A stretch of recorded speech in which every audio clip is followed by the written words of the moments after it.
Hey, listeners, are you thinking about starting your own podcast? Well, do I have the app for you? It's called Anchor. Anchor will get you out on Google Podcast, Breaker, Radio Public, Spotify, and many others. Not only that, Anchor will find you sponsorship so you can get paid. That again is Anchor.fm, Anchor.fm.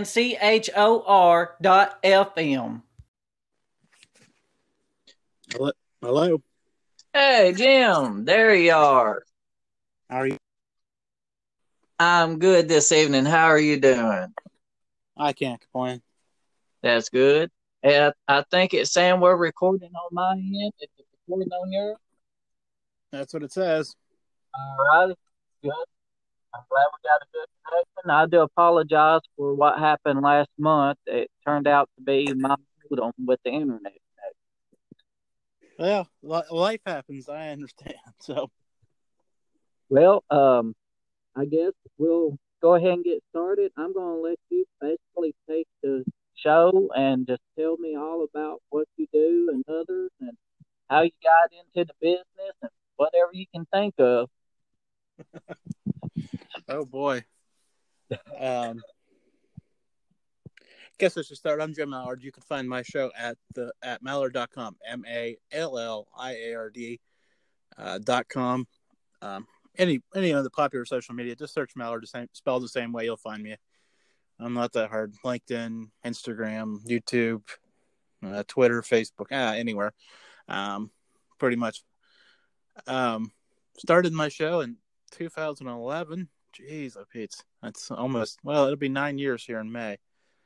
Yeah, That's a long time ago. I started as a kind of a paranormal interview show. It's kind of sprung into some current events recently, more so as just as my interest in things have changed. So has the show for the years. So, man, I don't know what else to tell you. It's just been an interesting up and down and all around ride throughout the history of the show. And what do you want to know? Let's do this. What kind of questions you got? Well, I was about to ask, what made you decide to get into the paranormal research? The research of it is we were in Gettysburg. Oh God, that'd be 14 years ago. Time flies when you're having fun. And with my young son, and he was talking to something I couldn't see. So once he started talking to something, it kind of piqued my interest. And everybody was, there's ghost stories and all this other stuff. So I put two and two together, but I didn't, the stories didn't set right with me because nothing did, especially the first time you hear things. So started talking to some more people and found out that that the storytellers may not have been just telling me a whole big story. There's other people with stories that don't charge money to tell them and be so entertaining with them either. And then we founded a paranormal investigation team and did a bunch of investigations those first few years, and then that kind of tailed off when I started doing the show. Amongst other reasons, it kind of just happened that way. It was a good time for a lot of things to just change, and yeah. No. I've noticed on Twitter there's a lot of people. You have a lot of people working for you, don't you? No, I have a lot of how do I say this? Artificial intelligence working for me. Oh, okay. Because I noticed there's several different people always talk. Puts up on Twitter, I talk paranormal, and it's different ones, and I'm like, he must have a pretty big company with this now. No, just most. There are some people that do some things for me here and there, but no, that's all just. I don't want to say robots because that's not fair, but it's more artificial intelligence. It's programmed and smart. So. Oh, okay. Yeah. Yeah, there was one or two that was on Twitter today that I saw, and it was something to do with the UFOs in the sky, like how they make a triangle out of themselves and the orbs of the lights from it. Well, I'm a big believer in stuff like this. Where does these things come from? You know, I did a podcast, I did several of them about UFOs and aliens do exist from the book of Ezekiel and the Bible. And how do you compare to what people are saying to Ezekiel and the Bible? I don't know if I know what Ezekiel says off the top of my head, but I believe that these things have been around for thousands of years, and there is even a school of thought that we generated from aliens. I mean, obviously, even the God story with Adam and Adam got lost in translation from alien. I think that was part of, I can't remember what his name is now. Adam and Eve and yeah, there's a guy that wrote a book about that, which is bad. I just had him on. Well, I guess it was 3 months ago now. I guess that's probably part of the problem. It'll come to me in about 2 hours. But just to believe, if we're the only thing anywhere, like all the millions of universes and all that, I think we've really kind of messed it up. I mean, you just look at this disease and the pollution and all the other things that we aren't necessarily taking care of our planet with. Exactly. I feel that strongly in that too. And they talk about Area 51. So my beliefs, if there are aliens there that's been held captive against their will, why should we not have sickness or plagues cast upon the humans till we release, what needs to be released out of Area 51? You know what I'm saying? Yeah, I mean, I don't think we have humanity's best interests at heart at times, let alone, if that's true, to take it to the next step. So, exactly. It's this virus, I think, sometimes I wonder, is it man that caused the problem, or is there another life among us, like, say, aliens, for example, on another planet that put the sickness up on the earth until we release their family? You know what I'm coming from with that? I do. I don't know that. I mean, was the disease man created or not? I mean, because we're all, is it, or was it unintended consequences of like antibiotic research? I don't know, but all I do know is that it's not pretty. That's for sure. Right. And, I take the prophecies of the Bible and I go about how it talks about the end times and what will take place. And, some things have already happened, and this virus is one of them for the end times. And it's real scary. I sent you the picture of those orbs, and I don't know if you remember them or not since it's been so long ago. What? Off the top of my head. I was supposed to ask you, what did you think about those orbs I sent to you? And you still there?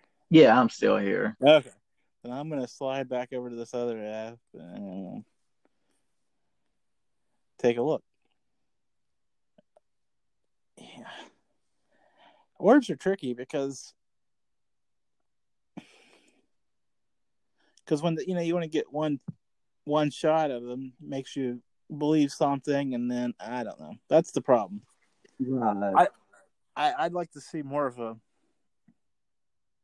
a genuine figure than I don't know. That becomes the grand old question, right? It does.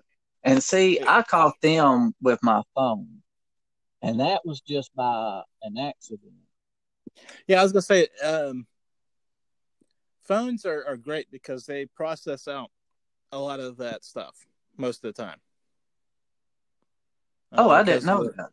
Yeah, imperfections in pictures, and that's why it's not impossible to take a blurry picture of your phone, but more so than, like, digital cameras are always getting better. So that's what makes it as interesting, right? Right. Well, do you have tools like, Ed and Lorraine Warren used in their research when they went to homes, and they had cameras, and they also had, all this technology they used to capture what was going on. Do you use stuff like they did, or? I'm more when we were investigating more heavy. I was just more in audio and digital. I guess that'd be different than what they were using, but it was still recording and taking pictures. Oh, We had EMF meters and stuff, but I I don't know.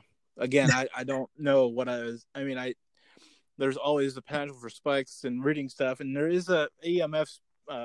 People get around EMF, it will make them nauseous and see things if it's too high. So it's always good to know for sure. But as yeah. it relates to paranormal activity, I don't. I mean, it's one of those things where at one time I probably believed more than I do now. But right now it's kind of like I don't know. It's interesting. That's where it's at. It's interesting. It is, and I've thought about trying to go out on my own too to these places they say is haunted and stuff, but to get the equipment you need, and I guess what I was getting at too at the same time, what kind of equipment if somebody wants to go into a business like that, or just do it for fun? That's a skeptic and does not believe. What kind of equipment do you need? I don't. I mean, you probably could get away with a camera and a digital recorder. I don't know if you're going to convince a skeptic that they're real, no matter what kind of equipment you have. That's true. Because anything that you throw out there, even pictures and audio, there's always a but, right? Right. Even a video anymore, because there's such great video editing programs out there. But you videoed it, but you photoshopped it, but you did this, but you did that. So, trying to convince a skeptic, I don't know how much time or energy I try to put into it. Yeah. I know some people that are very skeptic people, and it's just like they're not going to believe until they're the ones that experience something. And then after their experience, they really have like a fear and a look on their face that it changed their whole world upside down, basically. Yeah, and some just still don't believe. They'll tell you the story and be like, doesn't matter. So Well, you, it's hard. It's hard at times. I can promise you. yeah. And, I believe a lot of people with schizophrenia disorders, this is just something the doctors are diagnosing people with because they don't understand the spiritual realm, that the people can see things from the spiritual realm and hear things out of it. And it's driving people bonkers, the good and the bad between the two. Yeah, I was gonna say there's such a fine line there, right? Right. Between the spiritual and actually probably some sort of disorder. Now, I don't know. That's a fuzzy area too, right? It is. It's a very puzzle area because now I do believe people can have the disorder, sorry, can't even talk, of schizophrenia, but then there are those that you believe what they're saying they're seeing and hearing. And I think some medication where people's never seen stuff before will slow the mind down to help them tap into their gifts that they didn't know they had. Yeah, I think. Well, I mean, anytime you start slowing the mind down or speeding the mind up or doing things that the mind doesn't normally do, either direction or, I mean, it's such a finely tuned. I don't want to say machine because it's not a machine, but all the chemicals and all the different systems that run for your brain at different points, and you start altering them just even a little bit, you could do some really good, or you could do some real harm. Yeah. And Lord, my thoughts, I just had a thought and I done forgot it. Yeah, Um, we've all been there. the see, like I said, I'm a big fan of Ed and Lorraine Warrens, and bless their hearts, they've been through so much trying to get the things out. But there's, Hollywood's got a twist on things too, Yeah, and I was gonna say, entertainment has kind of killed the paranormal for most people. Well, or at least killed the perception of it, because you look at all the TV shows and movies, and it's not that high energy. Honestly, most nights you go, and if you have a fraction of the experience, it was a good night.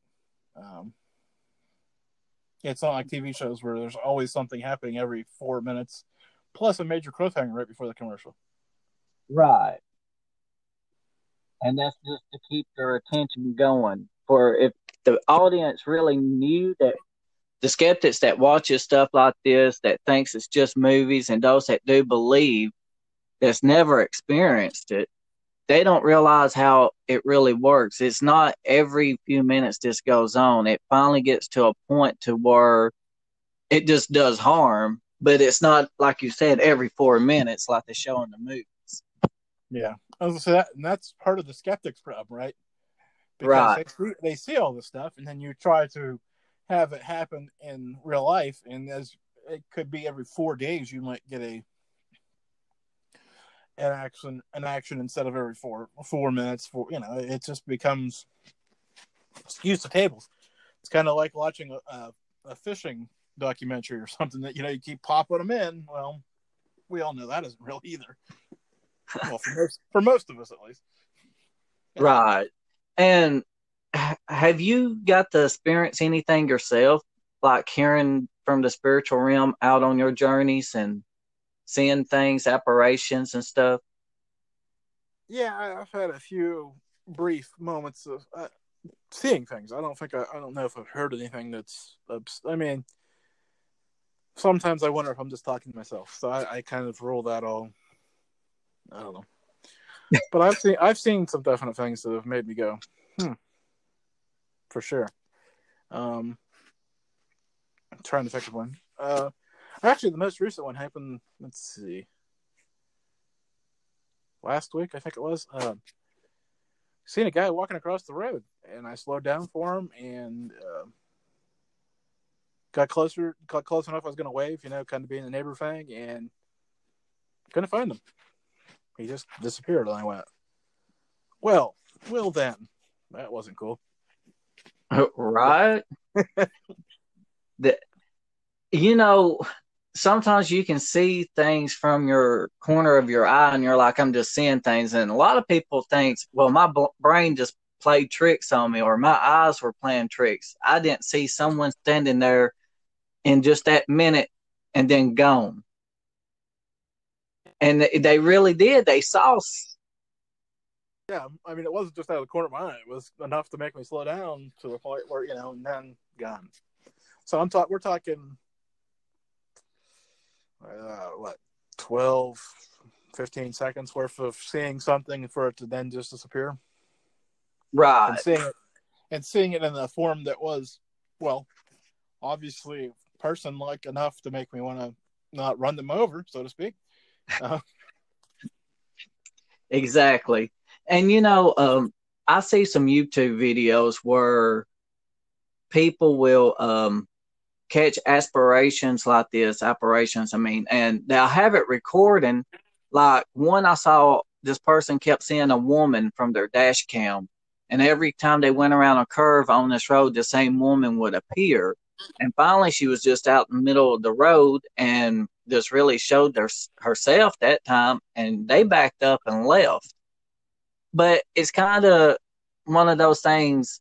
Do you really believe this? Was this made up, or was this done through technology somehow? Well, without seeing the video, I won't know, but I have yet to see, this is the other problem. Like, even, being I've been in the field, 15 years now, almost, and I have yet to see a picture or a video that I would go, yeah, that matches what I've know or seen in my mind as being real. So that's the hard part. So, without seeing them, but that's the hard thing. But the thing is, if they believe it's real, it's just like convincing a skeptic that it is real. It's hard to convince somebody otherwise that it isn't real. Exactly. And I think, Lorraine Warren said one time in an interview that the biggest skepticism is a trick of the devil. And, she's told the truth on that one because there's so many skeptics that don't believe in God or anything like that, that heaven or hell or nothing exists. They just go through life. Yeah, that's. I mean, and the fun one is the people that they believe in God but don't believe in ghosts. Yep. Now that one blows my mind, but that's probably another conversation. A full-blown conversation. I've heard people say they don't believe in God, and the first knees they'll shout, "God bless you." So you know, one of them things. But have you got to experience any things like UFOs or anywhere, or got reports on stuff like that? I have not. I've never seen a Bigfoot or an alien or UFO or anything. I've got is ghosts. But through the years when I was doing more of that interview based, I'd always ask people that same question. I'm blown away that more people than not, like I forget what the number is. It was probably 6 out of 10, give or take. Just running the ratio through my head of people that had seen more than one. So I think I'm in the minority of people who have only experienced one type of thing. And I don't know how I feel about that. On one hand, I'm kind of cool with it. On the other hand, I'm kind of mad that I haven't seen something else. Right. I wouldn't know what to do if I saw a UFO. I really wouldn't, because be my luck, I wouldn't have my phone on me at the time to record. Well, I talked to some people that have seen them and haven't taken a picture of it, and they're like, I'll be honest with you, it never crossed my mind. I was too busy watching what I was watching to even think, the process to take a picture, to get and I'm like, yeah, I kind of get that. But I guess I'm like, but next time this happens to you, you're gonna not be as memorized, right? And I always get but I have yet to actually have that happen. Where the second time goes around and they pull out the phone and get a pretty good video. So. Exactly. And in the fall of the year, when September comes, in the north, there's a light that comes up, and it sits there for hours, and it's like a blue diamond-shaped color light, and it just rises, but it don't move like what the stars do as the hours go by. It'll just sit there. And then within a few hours, you will see, probably by midnight, it may have moved over to the right a little. And I was like, if this was a star of some sort, this thing would done moved with the stars and went around somehow. And we can't figure out what it is but a satellite. And I thought, well, I don't think a satellite just sits there in the sky like that either. No, I think they move pretty well based off, all the other satellites are moving all the time. I guess there is a possibility of reflection, but I don't know if it'd come back as blue. Right. And it changes all different colors. I try to get binoculars and look at it as closely as I could, but without a telescope, I can't really tell. And I told somebody, I said, well, I pulled up a satellite, and I said, they run through the air about 200 miles per hour. And this thing just sits there like it does. And say it comes up when it starts getting dark in the fall. Well, by midnight, it may be over my neighbor's home by midnight towards the right. Just, I guess within the sky, it'll just move. And we're probably in a diagonal movement. And then you go out 2 o'clock and it may still be there at 2 o'clock in the morning. So it don't move much. And we've been trying to figure out what it was. And I told my neighbors, and I said, well, satellites move fast. That don't. Something else is up with that one. Yeah, as I say, that doesn't sound like a normal space item, but I could be wrong. Yeah, who knows? I might get you down here in the fall if you want to and check that out with your technology. Well, if I'm down that way, I surely will. Yeah, that sounds pretty good because I'm ready to solve the mystery of what this thing is. Yeah, you'll have to grab some pictures of it either way. Yeah, if I can get a good picture, I tried once with the phone, but it's too far up in the air, so I've got to get a better camera. Maybe I can get a video camera. Maybe it would do. Hopefully, Yeah, should. but you've been in this business for many years now, so that's pretty good. You probably met a lot of interesting people along the way. And have you met like stars, like Hollywood stars, or any big radio DJ host? Oh, I've met all sorts of. I mean, most people you come across have an interesting story, but let's see. Biggest Hollywood story I've met is you remember Abraham Lincoln versus Zombies? Yes, Not the Vampire Hunter, the zombie movie, the B-rate horror movie. I met yes. That was awesome. I loved it. Bill O'Brice has been on my show a couple times. Actually, he's a pretty good friend of mine now. The guy that played Lincoln in that movie. So, which is kind of cool. He actually was a fan of my show before I seen the movie, and I reached out to him, and he's like, "Dude, I love your show," and I'm like, "Oh, you know who I am? Whoa." Uh, so Hey, that. it was like, "Oh, yeah." He's like, "I love your show. I'd be glad to be on." I'm like, "Wait a second, you know my show? Oh, okay, that's weird. It's always weird when somebody knows who you are before you get there." Yeah, I That's like pretty him cool. in those movies. He did a really good job playing Abraham Lincoln. I mean, I saw both the Vampire Hunters and the zombie one. Yeah, I I was gonna say, really loved it. I like the zombie one better. Well, I guess I'm a little biased now, but I even liked it a little bit better before I know him. So, um, radio people, George Norrie from Coast to Coast AM, he's been on my show. What is it, 2 or 3 times now? So he's like the voice of paranormal talk radio. So that's probably the biggest radio person I've had on. So Oh, wow. Well, yeah, that's good.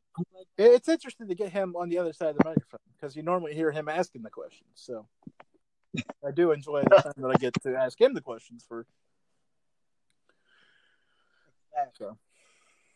And, you are the first person that I've got to interview since I started this podcast. Well, I am humbled and honored to be here because I can appreciate it because I remember the Karen Miles was my first guest what did I say, almost 9 years ago. Because it takes the first one to get the second one, and then whatever number it is now. So I do understand. I hear you there. I found a couple, and we've been working and supporting each other since we're new to this, and we're trying to get out as much as.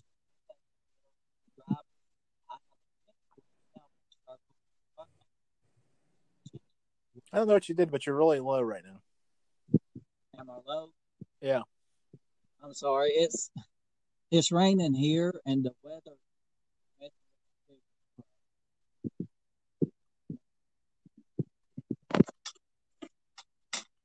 How's that? That's better. All right.